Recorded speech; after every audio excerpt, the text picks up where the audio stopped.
بسم اللہ الرحمن الرحیم۔ السلام علیکہ یا صاحب العصر والزمان۔ نمبر 5، اور تمہارا یہ کہنا کہ قرآن کریم کسی مشہور و معروف شخص جیسے ولید بن مغیرہ مکی یا عروہ طائفی پر کیوں نازل نہیں ہوا، تو تمہیں معلوم ہونا چاہیے کہ خداوند عالم کے نزدیک جاہ و مقام کی کوئی قیمت اور اعتبار نہیں ہے، اور اگر دنیاوی لذتیں اور نعمتیں ایک مکھی کے پر کے برابر ارزش رکھتی ہوتیں تو پھر خداوند عالم ذرہ برابر بھی کافروں اور مخالفوں کو عطا نہ کرتا۔ اس کے علاوہ یہ تمام تقسیمات خداوند عالم کے قبضہ قدرت میں ہیں۔ اس سلسلے میں کسی کو کوئی اختیار، اعتراض اور شکوہ و شکایت کا حق نہیں ہے۔ خداوند عالم اپنی نعمتوں کو اس لحاظ سے اور اپنی مرضی سے تقسیم کرتا ہے جس کو وہ چاہے بغیر کسی خوف کے عطا کرتا ہے۔ جو تم لوگ ہو جو اپنے کاموں میں مختلف چیزوں کو مد نظر رکھتے ہو اور تمہارے کام ہوا و ہوس اور لوگوں کے خوف سے ہوتے ہیں، نیز تمہارے کام حقیقت و عدالت کے برخلاف ہوتے ہیں، تم لوگ بلا وجہ دوسروں کا احترام کرتے ہو اور غلط راستے پر چلتے ہو، لیکن خداوند عالم کے تمام کام حقیقت اور عدالت کے تحت ہوتے ہیں۔ دنیاوی جاہ و مقام اس کے ارادے میں ذرہ برابر بھی تاثیر نہیں رکھتے۔ یہ تم لوگ ہو کہ ظاہری لحاظ سے مشہور و معروف اور صاحبان حیثیت افراد کو پیغمبری کے لیے دوسروں سے زیادہ مستحق سمجھتے ہو، لیکن خداوند عالم نبوت و رسالت کو اخلاقی کمالات اور مصنوعی عظمت، حقیقت، فرما برداری اور خدمت گزاری کی بنیاد پر قرار دیتا ہے۔ ان کے علاوہ جیسا کہ میں نے کہا کہ خداوند عالم اپنے کاموں میں خود مختار ہے۔ ایسا نہیں ہے کہ اگر اس نے کسی کو دنیاوی نعمت یا ظاہری منزلت عطا کی ہے تو مقام نبوت بھی اسی کو عطا کرے، جیسا کہ ہم دیکھتے ہیں کہ جس کو خداوند عالم نے مال و دولت عطا کی ہے لیکن اس کو جمال اور خوبصورتی نہیں دی ہے، اور اس کے برعکس اگر کسی کو جمال اور خوبصورتی دی ہے اس کو مال و دولت نہیں دی ہے۔ کیا ان میں سے کوئی خداوند عالم پر اعتراض کرنے کا حق رکھتا ہے؟ نمبر 6، اور تمہارا یہ کہنا کہ ہم اس وقت تک آپ پر ایمان نہیں لائیں گے جب تک سخت اور پتھریلی زمین سے پانی کا چشمہ جاری نہ کر دیں اور کھجوروں اور انگوروں کا باغ تیار نہ کر دیں تاکہ اس چشمے سے پانی پئیں اور اس باغ کے پھل کھائیں، اور تمہارا یہ تقاضا جہل و نادانی کی بنا پر ہے، کیونکہ سرزمین مکہ میں پانی کا چشمہ جاری کرنے اور باغ لگانے کا تعلق پیغمبری سے نہیں ہے، جیسا کہ تم لوگ شہر طائف میں زمین اور باغ کے مالک ہو لیکن نبوت کا دعویٰ نہیں کرتے ہو، اور ایسے بہت سے لوگوں کو تم جانتے بھی ہو جنہوں نے زحمت اٹھا کر باغات لگائے اور چشمے بھی جاری کیے لیکن انہوں نے نبوت کا دعویٰ نہیں کیا، اور اس طرح کے تمام کام معمولی کاموں میں شمار ہوتے ہیں، اور اگر میں ایسا کروں بھی تب بھی یہ کام میری نبوت کے لیے دلیل نہیں بن سکتے۔ تمہارا یہ تقاضا اس طرح کا ہے کہ تم کہتے ہو کہ ہم تم پر ایمان نہیں لائیں گے کیونکہ تم لوگوں کی طرح کھانا کھاتے ہو اور لوگوں کے ساتھ راستہ چلتے ہو، اور اگر میں اپنی نبوت کے اثبات کے لیے اس طرح کے معمولی کام انجام دوں اور اس پر تکیہ کر لوں تو گویا میں نے لوگوں کو دھوکہ دیا اور ان کی جہل و نادانی سے غلط فائدہ اٹھایا اور مقام نبوت کو ہیچ اور معمولی کام سمجھا، جبکہ مقام نبوت فریب، ہیلا اور دھوکہ دھڑی سے بالکل پاک و پاکیزہ ہے۔ نمبر 7، اور تمہارا یہ کہنا کہ آسمان کو بادل کی صورت میں ٹکڑے ٹکڑے کر کے ہمارے سروں پر لے آؤں تو تمہیں یہ جان لینا چاہیے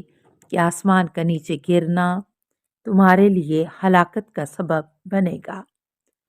جبکہ بعثت اور پیغمبری کا ہدف لوگوں کی رہنمائی، سعادت، خوش بختی اور خدا کی نشانیوں کی عظمت لوگوں میں واضح کرنا ہے۔ اور یہ بات روز روشن کی طرح واضح ہے کہ حجت اور برہان کو خدا کے معین کرنا ہے، کیونکہ ممکن ہے کہ لوگ اپنی سطحی اور ظاہری فکر کی بنا پر ایسے تقاضے کریں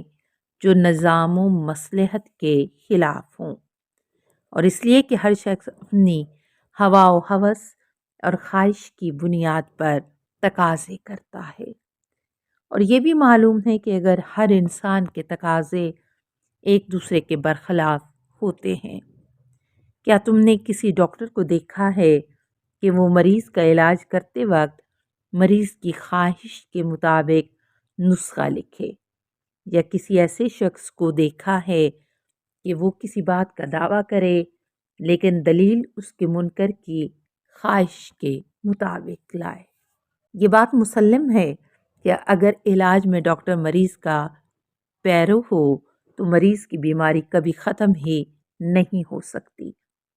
اور اسی طرح اگر مدعی اس بات پر مجبور ہو کر اپنے مخالفوں کی خواہش کے مطابق اپنے دعوے کو ثابت کرنے کے لیے دلیل لائے تو اس صورت میں کسی ایک کی بھی بات ثابت نہیں ہوگی، اور مظلوم و ناچار اور سچے افراد کی بات کبھی ظالم اور جھوٹے انسان کے سامنے ثابت نہیں ہو سکے گی۔ نمبر 8، اور تمہارا یہ کہنا کہ خدا اور فرشتوں کو ہماری آنکھوں کے سامنے حاضر کرو تاکہ ہم انہیں دیکھ سکیں، تو تمہاری یہ بات بے بنیاد اور غیر منطقی ہے۔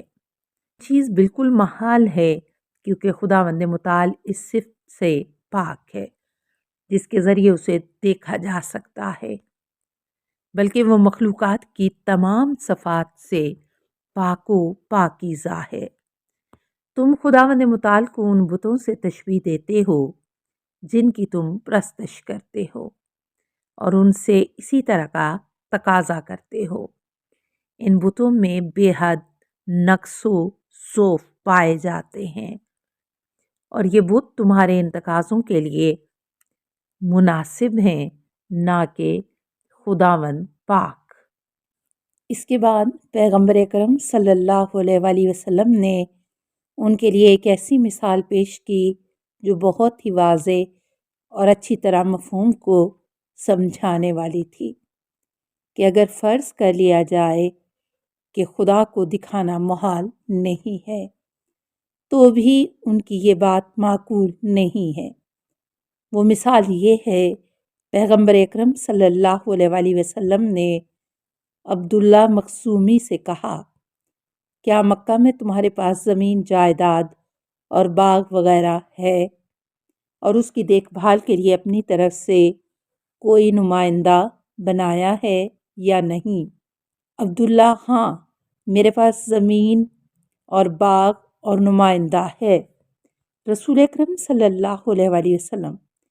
کیا تم خود باغ اور زمین کی دیکھ بھال کرتے ہو یا نمائندے کے ذریعے کراتے ہو؟ عبداللہ: نمائندے کے ذریعے۔ پیغمبر اکرم صلی اللہ علیہ وآلہ وسلم: اگر ایک نمائندے کو زمین اجارہ دو یا بیچ دو تو کیا دوسروں کا یہ اعتراض کرنا اور یہ کہنا بجا ہے کہ ہم خود مالک سے رابطہ کریں گے اور ہم تمہاری نمائندگی اس وقت قبول کریں گے جب تمہارا مالک خود نہ آ جائے اور تمہاری باتوں کی تصدیق نہ کرے۔ عبداللہ، دوسرے لوگ اس طرح کا اعتراض نہیں کر سکتے۔ پیغمبر اکرم صلی اللہ علیہ وآلہ وسلم، ہاں یہ ضروری ہے کہ تمہارے نمائندے کے پاس کوئی ایسی دلیل ہونا چاہیے کہ جس سے پتہ چلے کہ وہ واقعی تمہارا نمائندہ ہے۔ اب تم یہ بتاؤ کہ اس کے پاس کیا ہونا چاہیے جس سے اس کی نمائندگی ثابت ہو، کیونکہ یہ بھی مسلم ہے کہ بغیر کسی دلیل کے اس کی نمائندگی کی لوگ تصدیق نہیں کریں گے۔ السلام علیکہ یا صاحب العصر والزمان، الامان الامان الامان من فتن الزمان۔ السلام علیکہ یا خلیفۃ الرحمن، السلام علیکہ یا امام الانس والجان، السلام علیکہ یا مظہر الایمان،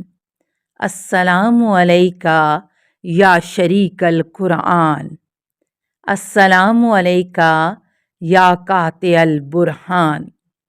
السلام علیکہ یا امام زماننا ھذا اجل اللہ فرجک وسہل اللہ مخرجک وظہورک۔ السلام علیکہ ورحمۃ اللہ۔ اللہم صلی علی محمد و آل محمد۔